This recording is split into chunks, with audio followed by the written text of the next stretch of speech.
What's going on, everybody? Eric Lindquist at Stochastic here in the Odd Trapper channel, coming to you with a super late night Thanksgiving after edition of NBA and NFL Liddy's Leans, Likes, and Locks. Hit that like button, subscribe button, notification bell goes a long way for me on this video, goes a long way for you. That way you become apprised whenever great content is going live here at our little neck, the YouTube woods. My friends, I hope you had a happy, merry time with your family. Isaiah Likely made me want to vomit today as he fumbled it from the 1-inch.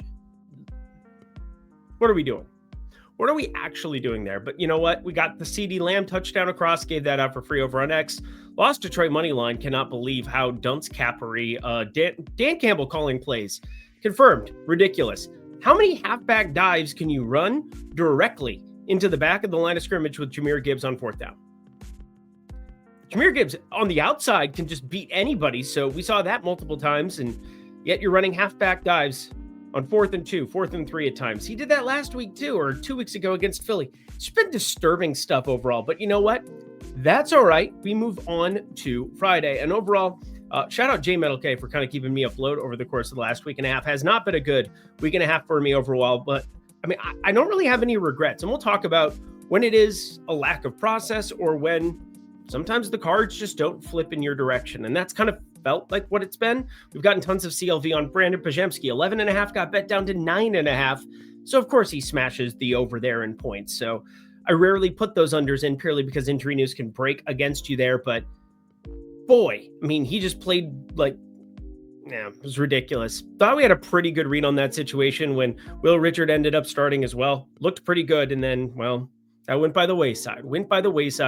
Pretty heavily. But we'll talk some more plays here because we got a repeat customer here coming up. Last play of the NBA slate. Got 3 NBA plays for you. You've got 1 in the NFL streets. And to keep things a little bit more concise today, didn't have the time to put in the entire lean thing together, mainly because they don't matter as much as the actual plays. So we'll talk about a couple of prospective plays that I wanted to play and just cover the injury news from every single game across the association. Does that sound good? Awesome. There's 11 games. Football is early in the morning for some people there. I guess it's all afternoon for everybody. I don't know what I'm talking about, but 3 p.m. Eastern time, noon Pacific. Good, great, grand. My TV also isn't working. Our pets' heads are falling off.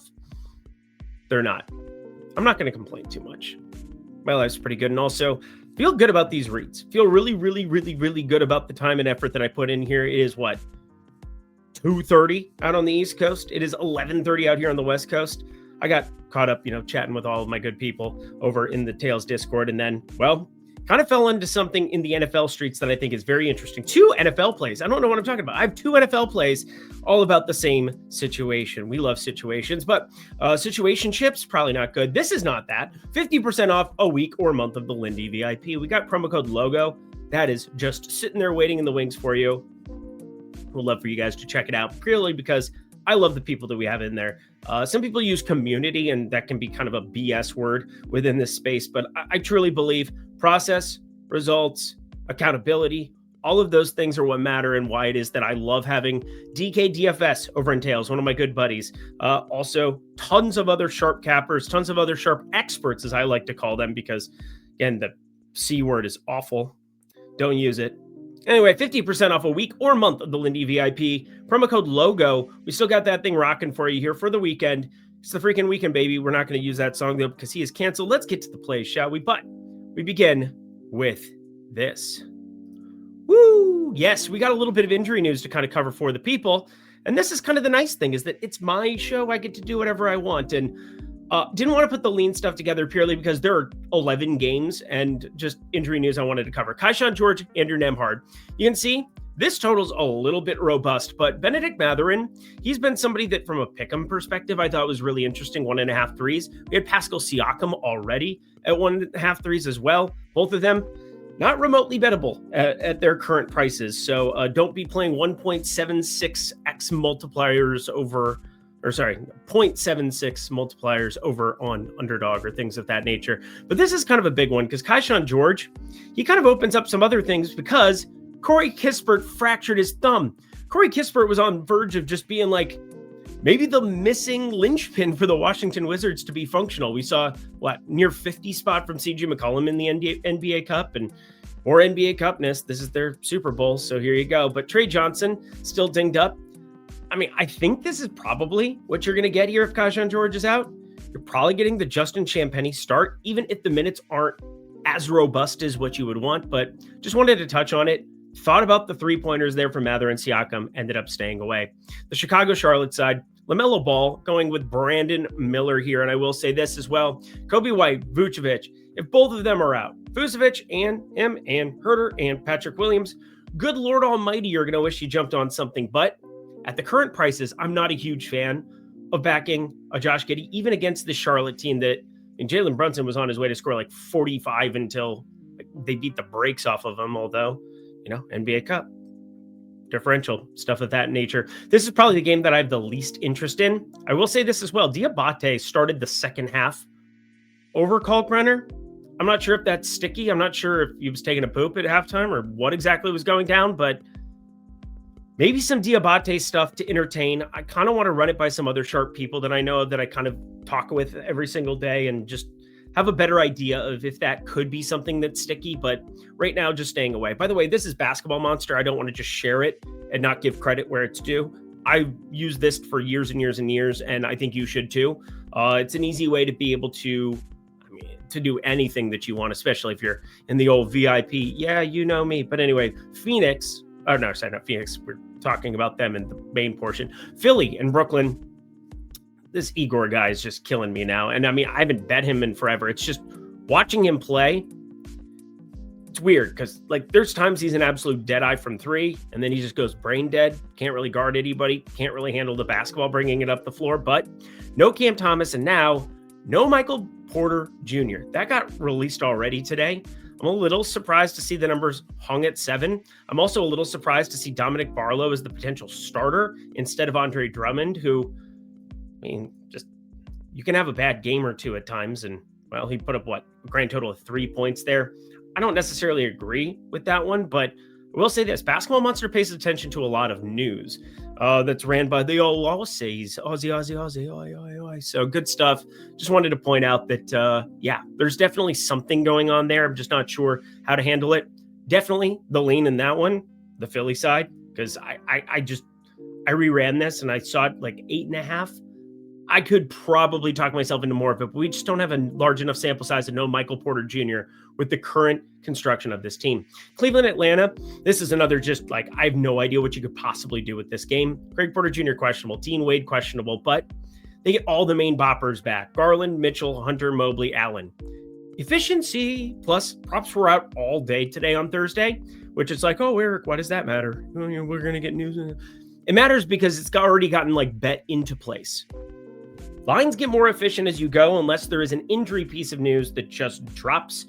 And that can be, that's my major edge in the NBA. I think that's a lot of people who are great at this. I think it's their major edge in the NBA. But when there's no injury news waiting in the wings, it is exponentially difficult. And Caleb Houston, sorry, he doesn't qualify as somebody that I truly care about. We have a play from Orlando, Detroit. And I will get to the plays, and they have all the applicable graphics. You're going to be okay. We're all going to be okay. Giannis Antetokounmpo did not end up suiting up last time out. I was a little surprised by that, but New York, I'm definitely not laying 7.5 here.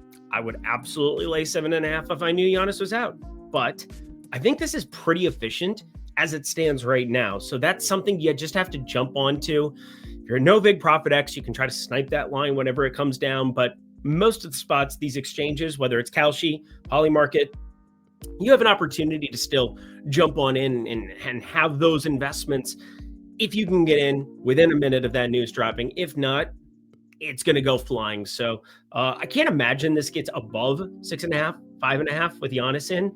That's kind of where I'm a little bit more thinking that it would fly to the 10 side. This lean definitely leans towards a 65% Giannis being in. So wanted to bring that up for the lean.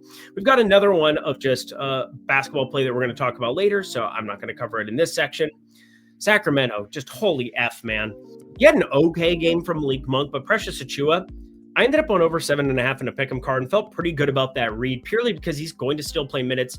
Keegan Murray still getting ramped up, even though it wasn't a lower body injury. So even though he's just getting back out there, it's just getting his legs underneath him to some extent. Dennis Schroeder did not play in that last game. He's questionable yet again with that right hip. So pay attention to those things. As for this side of it, the Utah side, I don't know why I just zoomed out there all of a sudden.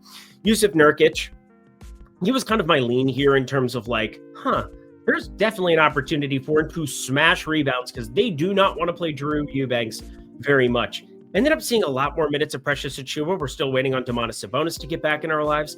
So lots of ways where Yusuf Nurkic, I think, has a massive upside in this spot, especially considering Walker Kessler out for the season. Kyle Filipowski filling up the backup role there at backup 5. But overall, Oscar Tshiebwe, like he used to be there, and that was annoying last year at the tail end when they didn't care about winning basketball games. Utah, even though they probably shouldn't, still cares about like somewhat being a functional winning basketball team, but they're a losing basketball team. We all know that. San Antonio taking on Denver. Another game. There's absolutely no news. Aaron Gordon's out. We're seeing Peyton Watson really emerge. So unless I'm going to do it from a projection-based perspective, which I didn't run the projections for every single late game. Again, happy Thanksgiving. But I will say this, Cam Johnson, I expect positive regression for some of his shooting. We're seeing Jamal Murray also take on a little bit more ball handling. Some of his assist totals of late, some of his potential assist totals of late, which I did run for just about every team on the entire slate. Just NBA.com, very easy to be able to function it. You can also go to the Google machine, NBA, potential, assists, and it'll pop up every single time.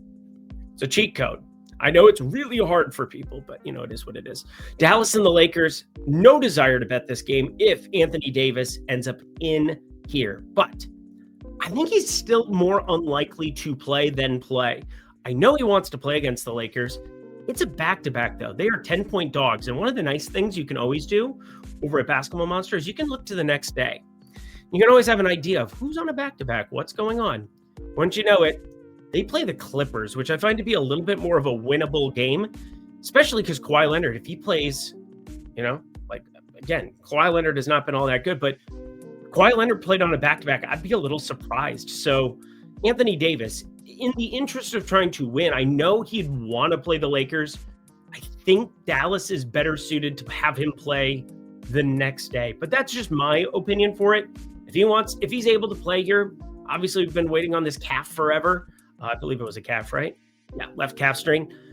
Just want you paying attention to all of the news there. Marcus Smart means basically nothing to me. His minutes will just get absorbed by Gabe Vincent.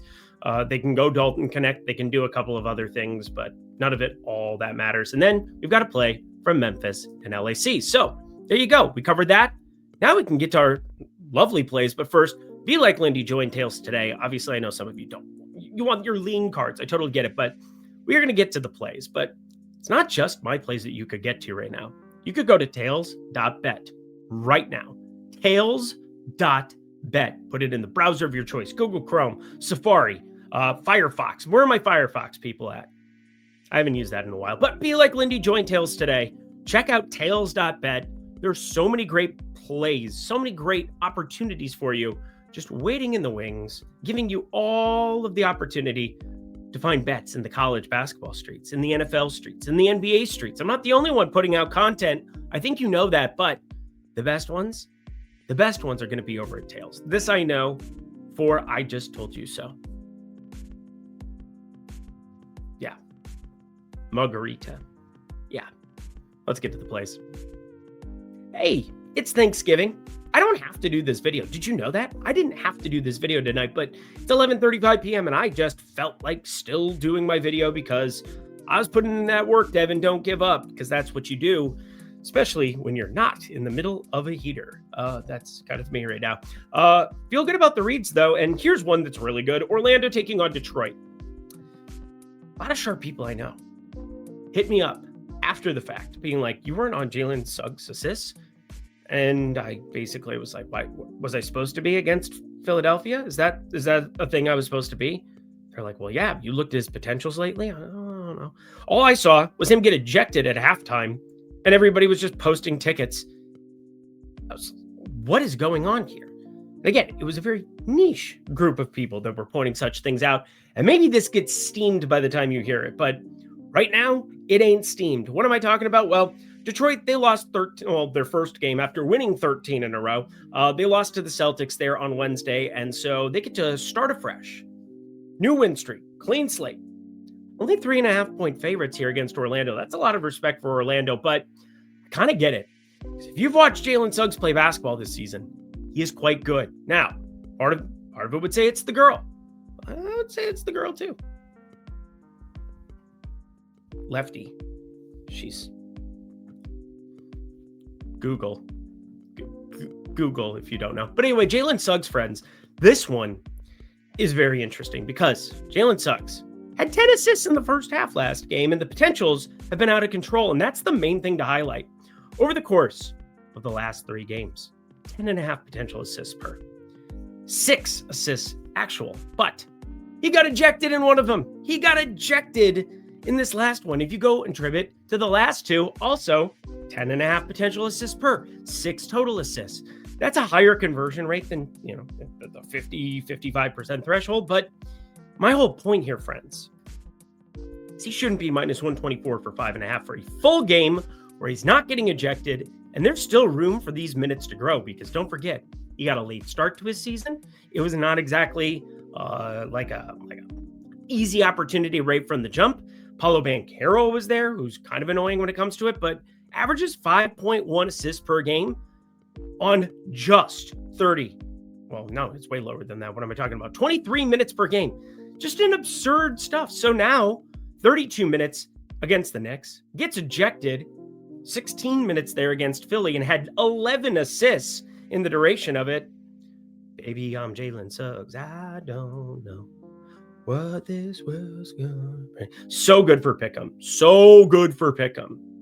And I get it. Detroit, good defensively. But did you see this total? It is so big. It's like one of those rapper guys. Well, actually, it's just kind of like normal total for the year of our Lord 2025. But anyway, Phoenix taking on Oklahoma City. Big news. You can flash it with a big, shiny sign. Jalen Williams, ALEN, making his season debut. Oh, yes. The Jalen Williams right wrist surgery that happened like the day after they won a title, basically. It was like, I don't know, it was the week of. But the whole point is that Jalen Williams is back in our lives. And 228.5. There's a lot of places I go for information. I go to PPP Stats. I go to Add More Funds. I go to Basketball Monster, obviously. That was shared. I go to Dunks and Threes. There's a lot of things. Popcornmachine.net. That's another great one. NBA.com. If you've ever heard of it, pretty nifty. But I just want to point out this total. 228.5 is a ridiculous number. We are talking about Oklahoma City getting one of the better defenders, two-way basketball players in all of basketball there. We have 2 teams that are bottom 10 in pace. Dylan Brooks is still taking a ton of basketball shots. And now, well, I'm going to encourage him to shoot less in a spot like Oklahoma City and maybe focus on the defensive end where maybe they have an opportunity to win the game if he, does elite things on that side. Shout out, quack, quack. Oregon Ducks finest. But this total, I have it closer to like the 223 realm. Dunks and Threes has this even lower, like 221 or something. I mean, we're talking, that would be a huge edge. I don't quite have it that far, but 228.5, more than bettable, more than nifty. Plus, I've hit my last 2 totals. So you know what? That's one market that we're actually converting some of this CLV. Speaking of CLV, this is the spot I was alluding to in the preamble. Memphis taking on the Clippers, 6.5. I will say this, Vince Williams, 17 assists? What in the absolute Sam Hill tarnations is going on with Memphis and Vince Williams doing all of the ball handling? And, you might as well just be cupping me at this point. My God, the ball handling has been insane. This is not a dude who's a point guard. This is not a guy who's brought in to be a point guard. He is everywhere by all intents and purposes. If you want to call him a shooting guard, maybe, but it's more of a 3. I guess positionless basketball in the year of our Lord 2025 as well. But so I wanted to point out some ridiculous totals from him. Zach Edey has looked fantabulous. I know that's not a word, but it's one that I think is kind of deserved in this spot. But the CLV that we converted on last time, 10.5 even money. Zubats, I still haven't projected north of 12.5 rebounds. Nothing's really changed in this spot. Now, Zach Edey, we don't have enough of a sample size this season, but relatively speaking, when you put a 7'3", 7'4" guy in the middle of the lane, yeah, he's probably going to be a decent enough rebounding big at the big league level. So just pointing that one out, but 11.5 rebounds was even money at Novig. Sniped the living F out of that one along with everybody in the Discord. And it's sitting at minus 120, and I still think that that's more than okay at 11.5. Again, I have him at 13.4 as a median projection. No, mean projection. Median would be closer to like the 12, 9, 13 spot. But when you're talking about 1.5 rebounds in this marketplace, even if you're getting it at minus 120, more than fine by me. More than fine by me, but that's the number I got. So I just wanted to point it out for you. Let's get some NFL in our lives, shall we? Again, promo code LOGO. I'm just flashing it up for 2 seconds because I think I'm fun. I also think I'm cute. I also think, no, I don't. I need to get on the Peloton. Anyway, 50% off week or month of the Lindy VIP. I love my wife. Use code LOGO to the NFL. Let's get to some hot take central, baby. Chicago taking on Philly. Now, I'm not going to go as so bold as to say I think the Chicago Bears win this football game, but shout out Ben Johnson because this defense sucks. But Ben Johnson confirmed good at play calling, confirmed good at finding ways for teams to win. Now, if he doesn't throw a stupid Jameson Williams lateral play into the mix last year, you're probably talking about Detroit winning, doing whatever. You're probably still looking at him going to Chicago, if we're being honest, because the job was vacant. He was probably going to take it, then coach in a Super Bowl if that was going to be the opportunity. But nope, divisional round ousted by Washington. And here he is now in Chicago as the head coach and doing a damn fine job in his first year. NFC North is a gauntlet other than JJ McCarthy. He makes me want to cry. But we got an awesome opportunity, I think, on the running back side, but I'll get to that in a second. As for Philadelphia, absolute lack of second half play calling. I mean, unbelievably inept. I don't have any other way to put it. And it's obviously not on Nick Sirianni. And obviously, new play caller, first year, just kind of what it is. You lose somebody like Kellen Moore to the New Orleans Saints, another guy who left for a head coaching job. It was going to be rough. It was going to be rough at times. But was it going to be this rough when you have Saquon, A.J. Brown, and Devonta Smith and Dallas Goedert on your team? Jalen Hurts throwing the football, who I think has been more than functional this season. Yeah, and it came down to second half play calling. They were up 21-0, and it was almost as though you could see it coming from a mile away. Saquon Barkley, not really setting him up to succeed. No real interesting play calls whatsoever that entire second half.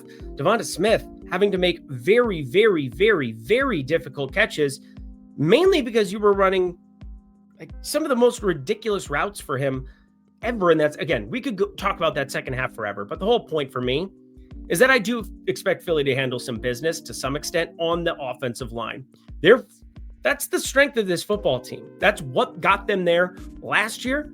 That's what put them in the position that they got to. And, Lane Johnson getting dinged up, not exactly great, just kind of what it is. But guys, let's talk the running back situation on the Chicago side, because this is where our value is. DeAndre Swift had a fumble last week. Why is nobody talking about this? I thought I was missing something when I updated everything. And obviously, this was kind of its own standalone thing. We didn't cover anything for Thursday, didn't do the video for that because I wanted to spend time with my family. I love my wife. But I think Kyle Monangai is very, very underappreciated in the marketplace. And I think DeAndre Swift, not massively over, but I do think that I like the correlation aspect of this. I have no problem if you want a single game parlay this. Obviously, be careful of major correlation ding, but the point remains, even though Kyle Monangai was just completely inefficient last time out, DeAndre Swift had a fumble, lost in the second quarter for what it's worth in Pittsburgh Steelers territory. I think Kyle Monangai has a very real chance to be the RB1 tomorrow. I might bet his touchdown. It's north of plus 200 still. I might short DeAndre Swift even further. Might find some alt numbers on both if I can. Monangai, Swift. I mean, Kyle Monangai, potential ladder. I don't know if I want to go crazy with it because I respect Philly's defense. Just got to talking about how great they are. And then Dallas has beat up on them and a Steve Spagnuolo defense back-to-back weeks. I mean, 4 days apart. Insane stuff from the Cowboys. They're starting to fire. How about them Cowboys? But I love CeeDee Lamb. But Kyle Monangai, over 34.5 rushing yards. Swift, under 41.5 rush yards. Bet both. I think you should too. Just outside of the standard, minus 110, minus 111, but there wasn't room on the screen. So just wanted to throw that out for you. I'm going to be a big Kyle Monangai fan tomorrow, unless we get news to the contrary where, hey, DeAndre Swift, even if Swift starts, I still think Monangai is going to get a majority of the carries here. So let's party. Let's get down with our bad selves. Let's get the heck about of here. One more time, 50% off, promo code LOGO. One more time, be like Lindy, join Tails today. Both of those in the video description box below. And that does it for a super late night, I just had to do it for you edition of NBA and NFL Lindy's Leans, Likes, and Locks. I'll be on NFL Live Before Lock tomorrow with Greg Ehrenberg. Love my dude, Greg. We're going to be talking some pigskin, and it's going to be good times. Don't forget, that game is at 12 p.m. Pacific. So, yeah, 3 p.m. Eastern time. What the hell? Okay, sounds great. Happy Black Friday. Don't go shopping next time. Till next time, friends, I'm Eric Lindquist. Best of luck in the NBA and NFL streets on Friday. Bye.